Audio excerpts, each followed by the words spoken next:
Doctor साहब बहुत बहुत स्वागत है। Thank you. भागती दौड़ती जिंदगी, किसी को ऑफिस पहुंचने की जल्दी है तो किसी को ट्रेन या बस पकड़ने की जल्दी है। क्या बच्चे क्या जवान, हर कोई जल्दी में है। लेकिन क्या आपको पता है कि आपकी जल्दबाजी की ये आदत ऐसी ही बनी रही तो ये आपकी सेहत पर भी असर डाल सकती है।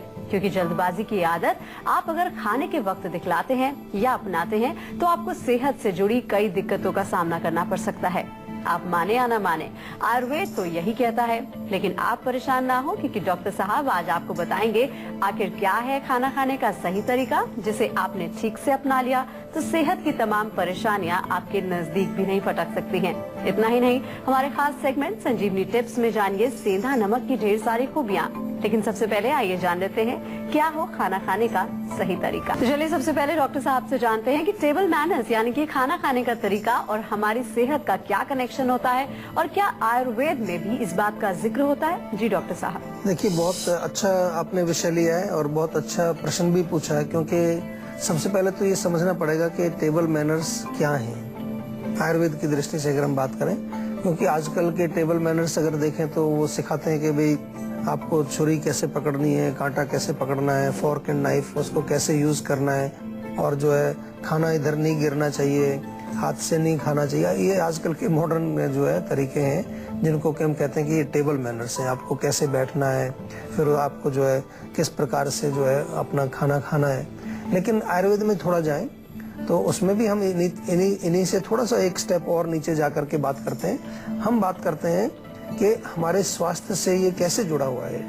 क्योंकि भोजन खाने की जो विधि है, टेबल मैनर्स यानी कि खाना खाने की जो तरीका है, खाना खाने का जो एक सलीका है आपका, उसी को मैनर्स कहते हैं। और वो क्यों हमारे स्वास्थ्य के साथ जुड़ा हुआ है, उसका क्या कनेक्शन है हमारे हेल्थ के साथ, जरूर कनेक्शन है। क्योंकि अगर हम सही प्रकार से सही विधि से अगर भोजन सेवन नहीं करेंगे तो हमारा खाना पचेगा नहीं, ठीक से पचेगा नहीं तो आम बनेगा, और आम बनेगा तो काम तमाम करेगा, जहाँ पर भी जाएगा वो रोग पैदा करेगा। बहुत बारी हम इसकी चर्चा करते हैं अपने शो के माध्यम से, आपको बताते हैं कि किस प्रकार से ये चिकना पदार्थ, म्यूकस टाइप का पदार्थ, जो कि अजीर्ण यानी कि इनडाइजेशन की वजह से पैदा होता है, अनडाइजेस्टेड फूड से वो पैदा होता है और पूरे शरीर में अनेक प्रकार के रोग पैदा करता है। तो हमारा जो स्वास्थ्य है उसका डायरेक्ट कनेक्शन है हमारे खाने की विधि से। और आयुर्वेद में अगर हम इसको देखें कि खाने की विधि यानी कि टेबल मैनर्स में क्या क्या चीजें आती हैं, तो केवल ये नहीं कि आप कैसे बैठे हैं, कैसे खा रहे हैं, मुंह बंद करके आप खा रहे हैं, आजकल ऐसा जो है सब चीजें सिखाई जाती हैं। लेकिन हम इससे और गहराई में जाते हैं। खाना बनाने की जो जगह है वो कैसी है, खाना खाने वाला जो है उसकी स्थिति कैसी है, जो खाना बना रहा है उसका क्या कौन सी स्थिति है, मानसिक स्थिति, शारीरिक स्थिति, सफाई है या नहीं है, जिस जगह पर आप खाना खा रहे हैं वो कैसा है, और किस प्रकार से आप खाना खा रहे हैं, वो सारी चीजें इसमें आती हैं। समझ आता है? क्योंकि किचन आपकी साफ होनी चाहिए, खाना बनाने वाला भी साफ सुथरा होना चाहिए, जो खाना खा रहा है वो भी। आजकल ऐसे लोग खाना खाने बैठ जाते हैं, नहाए भी नहीं है, मुंह भी नहीं धोया, ब्रश भी नहीं करते। कई लोग सुबह चाय पी लेते हैं, बिस्कुट खा लेते हैं, या थोड़ा सा ब्रश किया और बस खाना खाने बैठ गए। ये बिल्कुल हमारे स्वास्थ्य पर इसका बुरा असर पड़ता है। आपको समझ नहीं आएगा, आपको लगेगा इससे क्या फर्क पड़ता है, लेकिन डेफिनेटली फर्क पड़ता है। इसको थोड़ा सा विस्तार से जब हम समझाते हैं आपको, तो हम आपको बताते हैं कि ये सब चीजें, स्वच्छता जो है बहुत इंपॉर्टेंट है। Cleanliness is very important. खाने के समय में हर चीज, आजकल देख रहे हैं आप कितने सारे इन्फेक्शंस हो रहे हैं लोगों को, कोई ना कोई इन्फेक्शन हर सीजन में चलता रहता है। कभी डेंगू चल रहा है, कभी कोई और इन्फेक्शन चल रहा है, कभी तो ये हमारे जो, अगर किचन हमारा साफ नहीं है वहां भी तो बैक्टीरिया डेवलप होगा। किचन में जो खाना बना रहा है वो साफ नहीं है, उसको मान लो छींक आ रही है, उसको इन्फेक्शन हो रहा है, उसका गला खराब है, तो वो कीटाणु भोजन में जा सकते हैं। बहुत सारी चीजें हैं। तो हम थोड़ा सा जो टेबल मैनर्स की बात करते हैं, हम भी कहते हैं कि मुंह बंद करके खाना चाहिए, हम भी कहते हैं कि आराम से बैठ करके खाना चाहिए, चबा करके खाना चाहिए। लेकिन उससे जरूरी है कि आपको ये सब चीजों का, बहुत छोटी छोटी सी चीजों को हम कई बार जो है नजरअंदाज कर देते हैं और उसके कारण हमारी जो हेल्थ खराब हो जाती है। तो चलिए डॉक्टर साहब ने ये तो बता दिया कि आयुर्वेद क्या कहता है टेबल मैनर के बारे में। अगर डॉक्टर साहब अगर हम अनदेखी करते हैं आपके हिसाब से जो टेबल मैनर्स हैं तो किस तरह की परेशानियों का सामना करना पड़ता है? देखिए बहुत सीधा सा एक इसका जवाब है और ज्यादा मुश्किल आपको भी समझने में नहीं होगा। जब भी हम इन चीजों को जो है पालन नहीं करते हैं तो सबसे पहले हमारा जो भोजन की जो पाचन की जो प्रक्रिया है जो उस पर फर्क पड़ता है। खाना ठीक से पचेगा नहीं, जूसेस हमारे जो है वो गड़बड़ा जाएंगे, अग्नि हमारी बिगड़ जाएगी। खाना पचेगा नहीं तो आम बनेगा तो अनेक प्रकार के रोग होंगे। सिंपल चीजें तो आपको नजर आएंगी, जैसे कि गैस बन गया है, अफारा हो गया है, साथ में आपको कब्ज हो गई है, कॉन्स्टिपेशन आपको हो गई है, एसिडिटी हो गई है। ये चीजें तो आपको पेट में दर्द हो जाता है, चीजें तो आपको डेफिनेटली दिखाई देंगी। लेकिन जो और रोग हैं हमारे शरीर में जिसको कि हम आम के साथ जोड़ते हैं, जैसे आम वात है, जोड़ों का दर्द है, आपको ज्यादा आम बन रहा है तो गले में आपको खिचखिच रहती है, खराश रहती है, और ज्यादा आम बना तो आपके फेफड़ों में जाके आपके सांस की जो प्रक्रिया है उसको वो ठीक खराब कर सकता है। आपको जो अस्थमा हो सकता है, आपको खांसी हो सकती है, आपको कहीं ब्लॉकेज हो सकता है। तो ये अनेक प्रकार के रोग आपको हो सकते हैं। छोटी छोटी सी चीजें हैं। कई बार आपने देखा होगा कि आप देखते हैं अचानक किसी आदमी को कोई भयंकर बीमारी हो जाती है तो आप सोचते हैं अरे इसको कैसे बीमारी होगी, ये तो कुछ खाता भी नहीं है ऐसा उल्टा सीधा, ये तो बिल्कुल साफ स्वच्छ खाना खाता है, लेकिन हो सकता है वो टेबल मैनर्स यानी कि जो खाने की विधि है उसका पालन नहीं कर रहा है, तो उसके कारण भी हमारे शरीर में रोग उत्पन्न हो सकते हैं। एक कॉलर हमारे साथ जुड़ गए हैं, अनिल है राजस्थान से। जी अनिल, आप अपना सवाल कर सकते हैं। डॉक्टर साहब मेरी एक 12 साल की बिटिया है, उसको बचपन से दौरे आते हैं। अच्छा जी। और करीब 5 साल की थी तब से एलोपैथिक की दवाइयाँ चल रही हैं जी। तो दौरे आने का जो समय है वो तो कम हो गया है लेकिन दौरे पूरी तरह जा नहीं रहे हैं जी। तो इसका आयुर्वेद में समाधान है कि नहीं है? देखिए जो एपिलेप्सी की आपने जो जिक्र किया है कि आपके बच्चे को दौरे पड़ते हैं, दवाइयाँ ले रहे हैं, उससे कुछ फर्क पड़ा है, आयुर्वेद में इसका उपचार डेफिनेटली करते हैं हम लोग। काफी अच्छा इलाज इसमें है। अपस्मार के नाम से ये रोग वर्णित है हमारे शास्त्रों के अंदर, हमारे आयुर्वेदिक बुक्स के अंदर।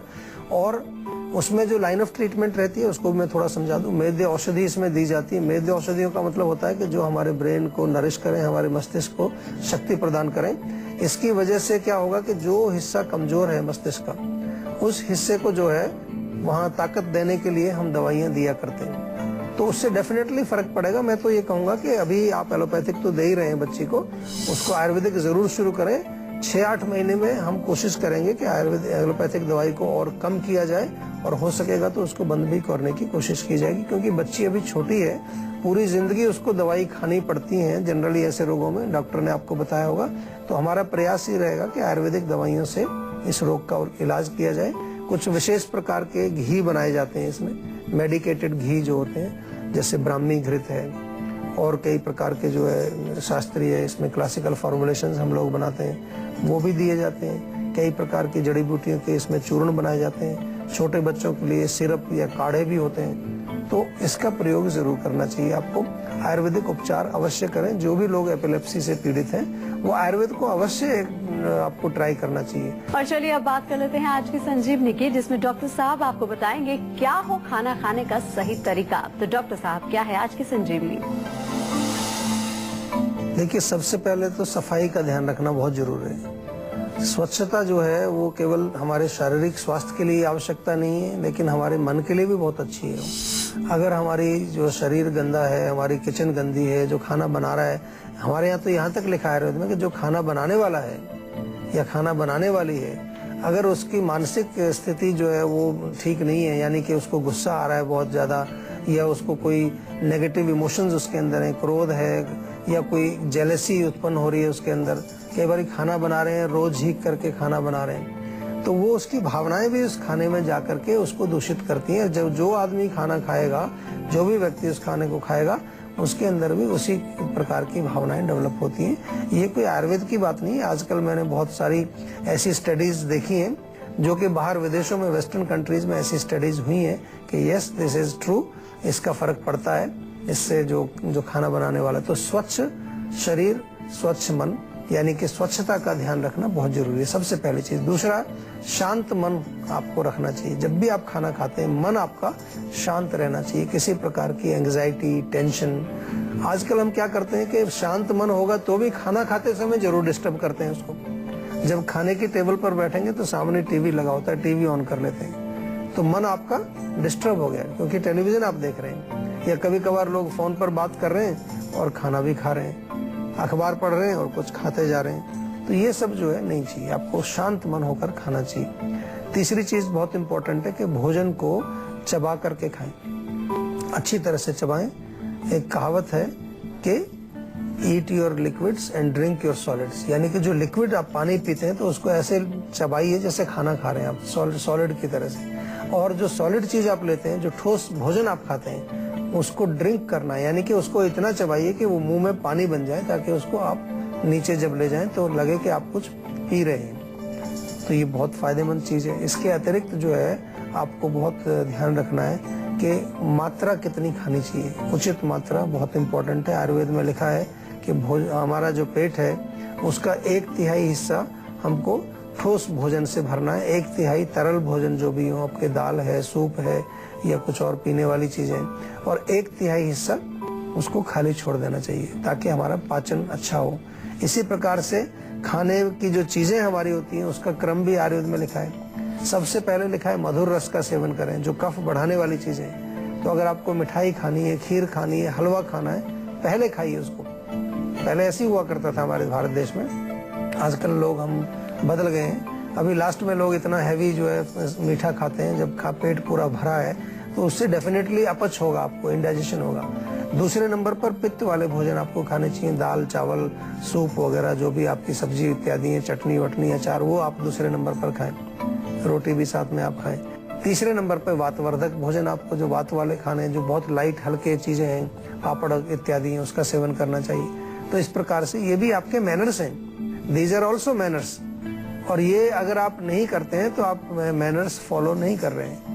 तो इन चीजों का आपको विशेष ध्यान रखना है। और एक सिंपल सा एक और छोटा सा रूल है, फ्रूट्स जब आप खाएं, फल अगर खा रहे हैं तो उनको भोजन के साथ मिक्स ना करें। फ्रूट्स अलग खाएं, भोजन अलग खाएं, उनका कुछ गैप होना चाहिए, दोनों में डिफरेंस होना चाहिए। अगर भोजन के साथ आपको फल कोई खाना है तो पहले फल को खाएं, उसके बाद भोजन खाएं, क्योंकि मधुर रस पहले, मीठा आपको खाना है। एक कॉलर हमारे साथ जुड़ गए हैं, करण है चंडीगढ़ से। जी करण, आप अपना सवाल कर सकते हैं। हेलो, नमस्कार डॉक्टर। नमस्कार जी। सर मेरे को ना किडनी स्टोन की प्रॉब्लम है। अच्छा, कब से है किडनी स्टोन? करीब 3-4 महीने हो गए सर। देखिए, पानी खूब पीजिए। नंबर 2, मूली अगर मिल जाए आपको, मूली का रस निकाल लीजिए थोड़ा, 30 मिलीलीटर के करीब, वो पी जाइए उसको। अगर पीने में थोड़ा सा वो तीखा लगता है तो थोड़ा पानी मिला करके उसमें पी सकते हैं। इसके अतिरिक्त जो है नारियल पानी बहुत अच्छा काम करता है। नारियल पानी भी किडनी को भी साफ करता है, और छोटे छोटे जो हमारे किडनी के अंदर कुछ जम जाते हैं, जिनको कि पथरी या स्टोन्स हम कहते हैं, उसको फ्लश आउट करने में बहुत अच्छा काम करता है नारियल पानी। और बहुत इंपॉर्टेंट चीज है कि उष्ण वीर्य है, यानी कि एसिडिक फूड्स ना खाएं। आप लोग को डॉक्टर ने भी कई बार मना करते हैं कि भाई टमाटर नहीं खाना है, पालक नहीं खाना है, क्योंकि उसमें एसिड्स होते हैं। क्योंकि एसिड से वो और ज्यादा ड्राइनेस या वहां जाके गर्मी पैदा करके वो ज्यादा उसमें खराबी करता है। ये जरूर करिए, लेकिन आयुर्वेदिक दवाई भी जरूर लीजिए।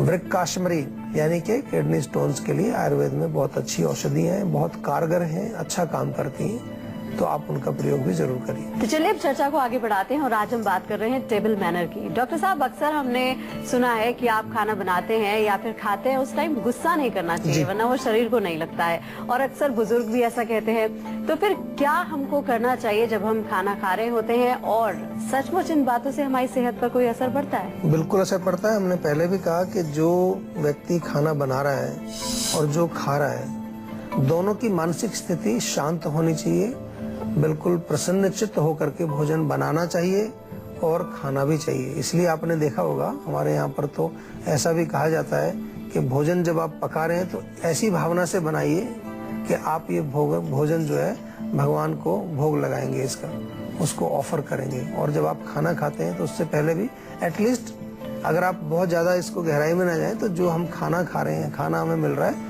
तो एक थैंक यू, ये भी एक मैनर है। आप कहीं शॉप में भी आजकल किसी फूड कोर्ट में जाते हैं, आपने कुछ सामान लिया, उसने आपको दिया, आप कहते हैं थैंक यू। लेकिन जो ऊपर वाला आपको भोजन दे रहा है रोज, तो उसको भी थोड़ा बनता है, थोड़ा सा उसको हम थैंक यू बोलें, प्रार्थना करें, या उसको भी कहें कि आइए आप भी खाइए। पहले हमें याद है कि गांव में छोटे थे, हम रहते थे, तो बड़ा कॉमन सा है कि जब भी भोजन खाते थे कोई भी आए तो उसको कहते थे आइए आप भी खाइए। तो ये चीजें बहुत गहराई से अगर हम उनको देखें तो इनका संबंध कहीं ना कहीं हमारे शारीरिक और मानसिक स्वास्थ्य से है। इन छोटी छोटी चीजों को हमें अवश्य ध्यान रखना चाहिए। गुस्से में ना खाना खाना चाहिए, एंग्जाइटी में भी नहीं खाना चाहिए, डिप्रेशन में भी, जब आप बहुत ज्यादा मन आपका उदास है उस टाइम अच्छा है ना खाएं, क्योंकि वो पचेगा नहीं।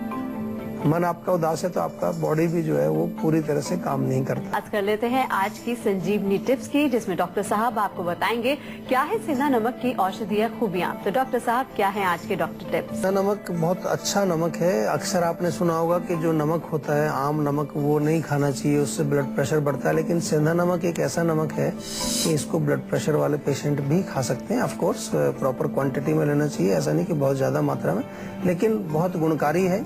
इसमें पोटाशियम और मैग्नीशियम भी पाया जाता है जो हमारे हृदय के लिए बहुत अच्छा है। पाचक भी इसको माना गया है, यानी कि पाचन में हेल्प करता है, हमारे डाइजेस्टिव सिस्टम में हेल्प करता है।